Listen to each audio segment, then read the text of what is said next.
Hello दोस्तों, आपका स्वागत है एजुकेशन विथ MK गौतम में।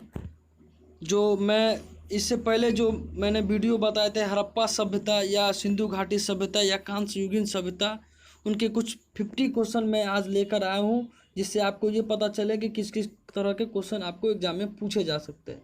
यह स्पेशल अगर बात करें तो हर एग्जाम के लिए हैं, और कुछ ऐसे भी क्वेश्चन हैं जो बिहार IT या पॉलिटेक्निक में पूछे गए हैं। तो आपसे निवेदन है कि आप इस वीडियो को ठीक से देखें और किस तरह से मैंने पढ़ाया था, यहाँ मैच करते हैं या नहीं मैच करते, ये भी आपको पता चल जाएगा। इससे ये पता चलेगा कि क्वेश्चन किस तरह से एग्जाम में आ सकते हैं। तो चलिए आज देखते हैं कुछ 50 क्वेश्चन। ठीक है। हड़प्पा सभ्यता सर्वाधिक मान्य प्राप्त काल है।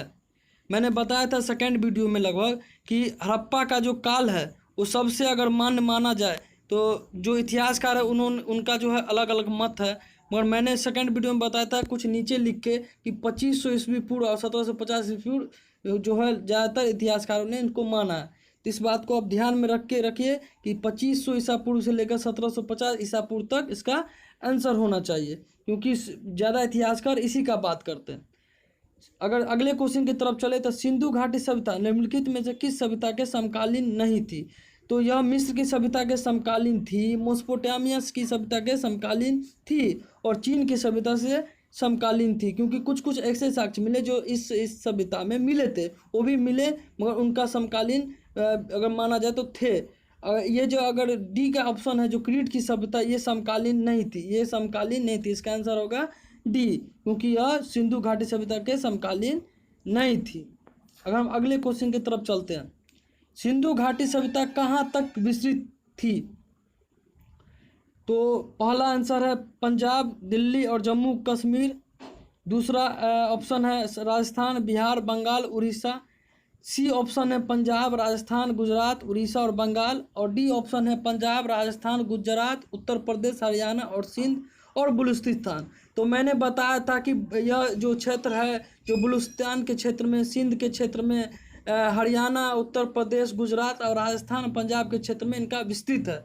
इसका आंसर जो होगा आपको पता होना चाहिए कि इसका आंसर होगा डी। इसका आंसर होगा डी, क्योंकि मैंने बताया था कि कुछ ऐसे क्षेत्र मिले जहाँ सिंध और पाकिस्तान और बलूचिस्तान के क्षेत्र में उत्तर प्रदेश, पूर्वी स्थल, हरियाणा, गुजरात और राजस्थान और पंजाब के क्षेत्र में इनके साक्ष्य मिले हैं। चलिए अगले क्वेश्चन की तरफ चलते हैं। अगला क्वेश्चन है सिंधु घाटी सभ्यता में घोड़े के अवशेष कहाँ मिले? तो आपको मैंने बताया था कि सिंधु घाटी सभ्यता के जो अवशेष हैं वो सुटकोदरा में मिले। सिंधु घाटी सभ्यता के घोड़े के अवशेष सुटकोदरा में मिले। कहाँ मिले? सुटकोदरा में। ठीक है दोस्तों, आपने पढ़ा होगा इस चीज़ को कि मैंने बताया था कि इस सिंधु घाटी सभ्यता की जो घोड़े के अवशेष मिले वो सुटकोदरा से मिले। अगले क्वेश्चन की तरफ चलते हैं। सिंधु घाटी सभ्यता मतलब सिंधु घाटी स्थल कालीबंगा किस प्रदेश में है? मैंने बताया था कि कालीबंगा जो है राजस्थान के क्षेत्र में पड़ता है, जिसे कालीबंगा मतलब काली चूड़ियाँ के नाम से भी जाते हैं, जहाँ जोते हुए खेत के साक्ष्य मिले हैं। तो इसका आंसर जो होगा आपको पता होना चाहिए कि राजस्थान इसका आंसर होगा। ठीक है दोस्तों, अब अगले क्वेश्चन की तरफ चलते हैं। अगला क्वेश्चन है निम्नलिखित में से किस पदार्थ का उपयोग हड़प्पा काल की मुद्राओं के निर्माण में मुख्य रूप से किया गया? तो मैंने बताया था कुछ क्वेश्चन में कि जो टेराकोटा का नाम जो मैंने बताया था, जो पक्की हुई ईंटों, पक्की हुई मिट्टियों का जो रूप जो है टेराकोटा कहते हैं, उसका आंसर होगा टेराकोटा। ठीक है दोस्तों, टेराकोटा का, क्योंकि तांबा का उपयोग तो आदि मानव ने किया था, लोहा का उपयोग तो हुआ ही नहीं था, इसलिए इसका आंसर होगा ए। इसका आंसर होगा ए। हम आगे की तरफ चलते हैं। हड़प्पा सभ्यता किस युग की थी? तो मैंने बताया था पूरा पाषाण युग, तो ये तो आदि मानव जो मैंने पाषाण युग, नवपाषाण युग, लौह युग में बताया। इसके यह जो सभ्यता थी वो कांस्य युगीन सभ्यता थी, कांस्य युगीन सभ्यता। इसका आंसर होगा ए। अगले क्वेश्चन की तरफ चलते हैं। अगला क्वेश्चन है सिंधु घाटी सभ्यता के लोग का मुख्य व्यवसाय क्या था? मैंने पढ़ा हुआ था कि सिंधु घाटी सभ्यता के लोग का मुख्य व्यवसाय जो है आपको व्यापार था। वो बलूचिस्तान, अफगानिस्तान, ईरान और बहुत सारे जगह हैं जहां वो अपना व्यापार को बढ़ाकर अपना व्यवसाय, अपना जीवन यापन करते थे। ठीक है दोस्तों, तो इसका आंसर होगा ए। इसका आंसर होगा ए।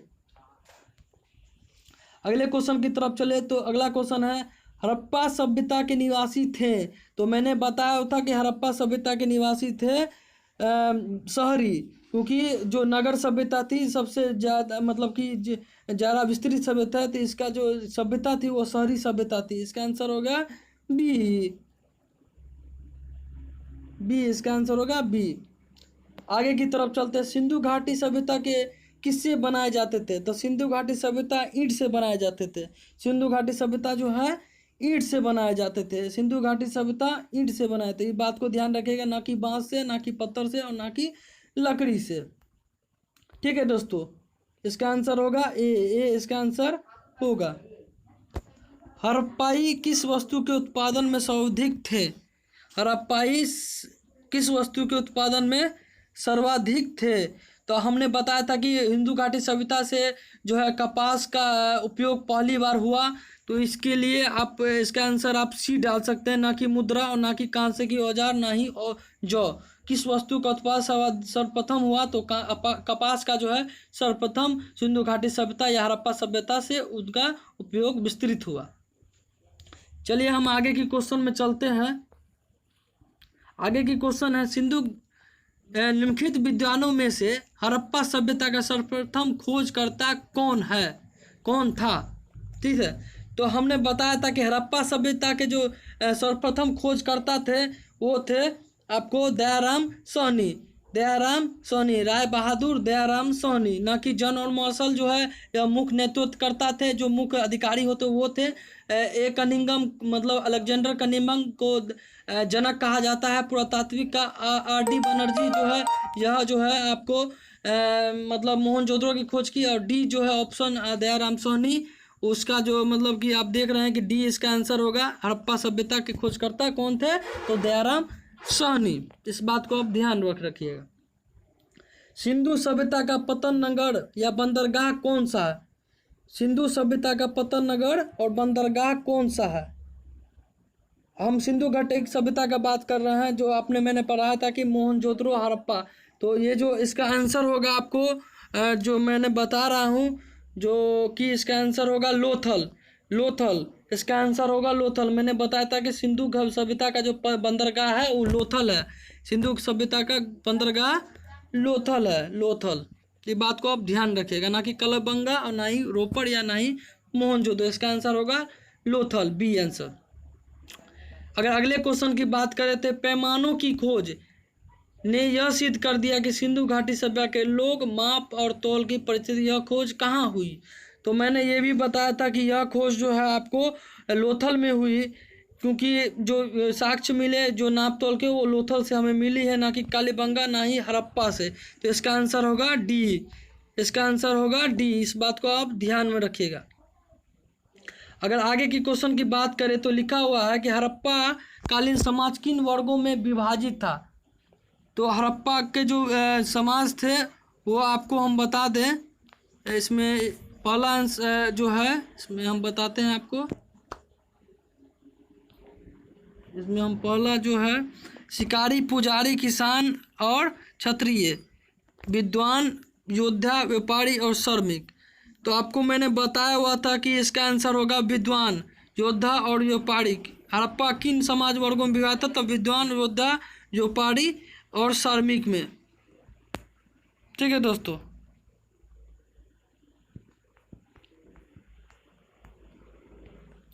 आगे की बात करें तो सिंधु सभ्यता के सर्वाधिक उपयुक्त नाम क्या है? तो सर्वाधिक उपयुक्त नाम जो है आपको मैं बता दूं कि हड़प्पा सभ्यता जो है इनके उपयुक्त नाम है। ये बात को आप ध्यान में रखिएगा दोस्तों। जो सिंधु घाटी सभ्यता के उपयुक्त नाम क्या है? तो हड़प्पा सभ्यता। इस बात को आप ध्यान में रखिएगा। हम अगले क्वेश्चन की बात करते हैं। तो अगला क्वेश्चन है 17वां क्वेश्चन। सिंधु घाटी सभ्यता के लोग संबंध में क्या सत्य है? तो आप ध्यान दीजिएगा, एक जो ऑप्शन है ये मूर्तियों का निर्माण करते थे, मंदिरों का नहीं। बी, ये मूर्तियों का निर्माण और मंदिरों दोनों का निर्माण करते थे। और सी में आंसर है केवल मंदिरों का निर्माण करते थे, मूर्तियों का नहीं। डी, ये मूर्तियों और मंदिरों दोनों का निर्माण नहीं करते थे। तो आपको पता होगा, मैंने बताया था कि कहीं भी मंदिरों का साक्ष्य न मिला है जिससे यह पता चले या राजा या सैनिक या किसी भी धर्म का एक प्रभुत्व था, इसलिए यहाँ मूर्तियों का निर्माण होता था लेकिन मंदिरों का नहीं। कि बात को आप ध्यान में रखिएगा। इसका आंसर होगा, आप देख रहे होंगे, ए आंसर इसका होगा, ए इसका आंसर होगा ए। यहाँ मूर्तियों का निर्माण होता था और मंदिरों का नहीं। ठीक है दोस्तों, आगे बढ़ते हैं। आगे है 18वां क्वेश्चन, हड़प्पा सभ्यता की खोज किस वर्ष में हुई? तो मैंने बताया था कि हड़प्पा सभ्यता की खोज 1921 में हुई थी। आप इसको ध्यान में रखिएगा कि मैंने इस क्वेश्चन को बताया था चार्ट बाय में कि इस सभ्यता की खोज जो है 1921 में रावी नदी के किनारे हुई थी। ठीक है, 19वां नंबर क्वेश्चन पर आते हैं। 19वां नंबर क्वेश्चन है, हड़प्पा सभ्यता के बारे में कौन सी उक्ति सही है? तो पहला जो आप देख रहे हैं कि ए ऑप्शन है, उन्हें अवशेष का जानकारी अश्वमेध का जानकारी थी। दूसरा बी जो है ऑप्शन है, गाय उनके लिए पवित्र थी। सी, उन्होंने पशुपति का सम्मान करना आरंभ किया। डी, उनकी संस्कृति स्थिर नहीं थी। तो इसका आंसर आपको सी होगा, उन्होंने पशुपति का सम्मान किया। पशुपति जो पशु और वृक्षों का वो पूजा करते थे, उनको सम्मान करते थे। उन्होंने पशुपति जो गुरु मतलब कि भगवान थे, उनको पूजा करते थे। इसका आंसर होगा सी, इसका आंसर होगा सी। चलिए दोस्तों, आगे की जो क्वेश्चन है 20, उसको हम देखते हैं। हड़प्पा के लोगों को सामाजिक पद्धति थी, तो मैंने बताया था कि जो समाज पद्धति थी वो उचित समाजतावादी थी, उचित समतावादी थी, ना कि वर्ण आधारित, ना ही दास श्रमिक आधारित, ना जाति आधारित। क्योंकि यहाँ पता अभी तक नहीं लगा, क्योंकि अब एक पुरातात्विक था। तो इसका आंसर होगा आपको बी, इसका आंसर होगा बी, उचित समतावादी। अगले क्वेश्चन की तरफ चलते हैं। तो सिंध का नक्सलिस्तान बाग हड़प्पा के किस पुरास्थल कहा गया? तो इस पुरास्थल का जो आंसर होगा मोहनजोदड़ो। बाग हड़प्पा सभ्यता का पुरास्थल को कहा गया मोहनजोदड़ो। तो इसका आंसर होगा बी। ठीक है दोस्तों, इसका आंसर होगा बी, ये ध्यान में रखिएगा। अगले क्वेश्चन पर हम चलते हैं। 22वां क्वेश्चन है, हड़प्पा सभ्यता के लोग, हड़प्पा सभ्यता के संपूर्ण क्षेत्र का आकार किस प्रकार का था? तो मैंने बताया था कि जो भी सभ्यता थी वो त्रिभुजा आकार की थी, जो मैंने मैप के सहारे बताया था। तो इस बात को आप ध्यान में रखिएगा दोस्तों, क्योंकि आपको जो भी स्टूडेंट इसको देख रहे हैं उनको ये पता लगना चाहिए कि जो मैंने पढ़ाया हुआ इससे पहले वीडियो आपको देखना होगा, तभी आप समझ में सकते हो, नहीं तो नहीं समझ पाओगे। इसलिए आपसे निवेदन है कि इससे पहले वाले जो 3 सीरीज में सिंधु घाटी सभ्यता बनी है उनको आप देखें और समझें। उसके बाद इस वीडियो को जो है मतलब इस जो मैं बता रहा हूँ ऑब्जेक्टिव क्वेश्चन को, तब उसके बाद आप बनाएं। पहले आप बनाएं, उसके बाद देखें, पॉज करके वीडियो को देख लें, उसके बाद आप पता करें कि क्या मेरा सही है या गलत। चलिए दोस्तों, आगे की तरफ चलते हैं। 23वां क्वेश्चन है। अब 23वां क्वेश्चन आप देख रहे होंगे कि सूची 1 और सूची 2 में सुमिलित की एक मिलान करने वाली है। सूची 1 में दी गई है कुछ स्थल हैं और सूची 2 में दी गई नदी। किस नदी के किनारे कौन से स्थल है? मैंने बताया हुआ था कि मिलान करने वाला आ सकता है, तो इसलिए आप इस क्वेश्चन को ध्यान से देखें और ध्यान से इसको पहले आप बनाएं। ठीक है दोस्तों, तो हम देखते हैं कि हड़प्पा जो स्थल है उसका खोज रावी नदी के किनारे हुआ था। ठीक है दोस्तों, रावी नदी के किनारे। तो देखिए ए में 1 आंसर कौन सा है? तो ए में 1 आंसर आपको दिख रहा होगा दोस्तों। 1 ए के 1 आंसर ए में भी है ऑप्शन में और डी के भी ऑप्शन में। चलिए आगे देखते हैं, मोहनजोदड़ो की खोज कहाँ हुई थी? तो मोहनजोदड़ो की खोज सिंधु में हुई थी। तो ये ऑप्शन जो है ए में भी है और डी में भी है। चलिए आगे बढ़ते हैं। लोथल किस नदी के किनारे हुई थी? तो आप जानते होंगे कि लोथल भोगवा नदी के किनारे हुई थी। आपको भोगवा नदी के किनारे, डी बंगा कालीबंगा जो है घग्गर नदी के किनारे। तो इसका आंसर होगा, आप देख रहे होंगे कि इसका आंसर जो है आपको ए आंसर होगा। इसको आप ध्यान में रखिएगा दोस्तों। चलिए दोस्तों, आगे की तरफ चलते हैं। हम आगे क्वेश्चन देखते हैं क्या है आगे क्वेश्चन। 24वां क्वेश्चन है, हड़प्पा सभ्यता के अंतर्गत हल से जोतते हुए खेत का साक्ष्य कहाँ से मिला? तो मैंने बताया हुआ था कि कालीबंगा से जुते हुए खेत के साक्ष्य मिले हैं। तो इसका आंसर होगा आपको सी, सी आंसर होगा, ये आप ध्यान में रखिएगा दोस्तों। चलिए 25वां क्वेश्चन पाते हैं। 25वां क्वेश्चन क्या है? सैंधव सभ्यता की ईंटों का अलंकरण किस स्थान से मिला? तो मैंने बताया हुआ था कि आपको सैंधव ईंटों का अंकलन जो है आपको कालीबंगा से हुआ। तो इसका आंसर है आप दोस्तों ए, इसका आंसर है ए। ठीक है दोस्तों, तो आगे के वीडियो ये 2 पार्ट में हो जाए, क्योंकि ज़्यादा लंबा वीडियो हो जाएगा तो आपको बोरिंग होना, इसलिए मैं चाहता हूँ कि अगले वीडियो जो दूसरा पार्ट आएगा उसमें 25 से आगे जो 50 क्वेश्चन उसको पूरा करने की कोशिश करेंगे। और ये जो पहला पार्ट है वो आप अच्छे तरीके से पहले देख लें, उसके बाद आगे जो है मैं पढ़ाऊँगा, उसमें आपको समझ में आ जाएगा कि ये किस तरह से क्वेश्चन है। मैं इसके बाद मैं कोशिश करूँगा कि आपको मतलब कि जो भी बिहार ITI और प्रीवियस ईयर है उनको कोशिश करूंगा। आप कमेंट कर सकते हैं ये वीडियो कैसा लगा दोस्तों। लाइक करें, सब्सक्राइब करें और ज़्यादा से ज़्यादा इसको शेयर करें, क्योंकि आपको अगर समझ में आ रहा तो बाकी हो सकता है कि दूसरों को भी समझ में आए, इसलिए आप दूसरों का भी सहयोग करें, क्योंकि लॉकडाउन का समय है, किसके पास क्या पहुँच रहा है वो किसी को पता नहीं। इसलिए आपको जितना सहयोग हो वो दूसरे के प्रति करें, कहीं भी पढ़े मगर पढ़ते रहें, क्योंकि मोटिवेट रहना एक जरूरी है।